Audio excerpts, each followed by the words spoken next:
Right, what was Aunt Rosie like? She was absolutely one that you couldn't forget. Right. Why is that? Why is that? Well, the cottage smelled of paraffin. Everything was oiled with paraffin. I expect I can remember the smell. I mean, I can still smell it now.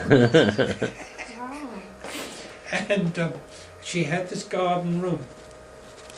And it was literally a room in the garden. I've never seen anything like it. Yeah. At least as I remember it. And it had sort of windows around it. I suppose it was a sort of summer house really, but it would look more like a room with a sort of windows around it, sort of like that. And we crept out. We opened the door, and all the spiders fled. Those sort of wildlife. And we were only kids.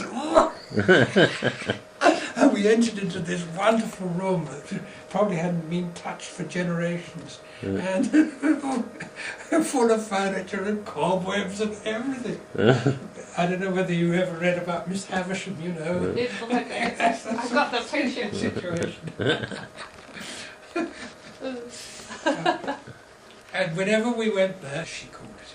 I don't know whether she spent her life turning up the corner grate, but it was in the corner of the sitting room was this, wasn't a very big grate, but she always seemed to be turning it out when we got there.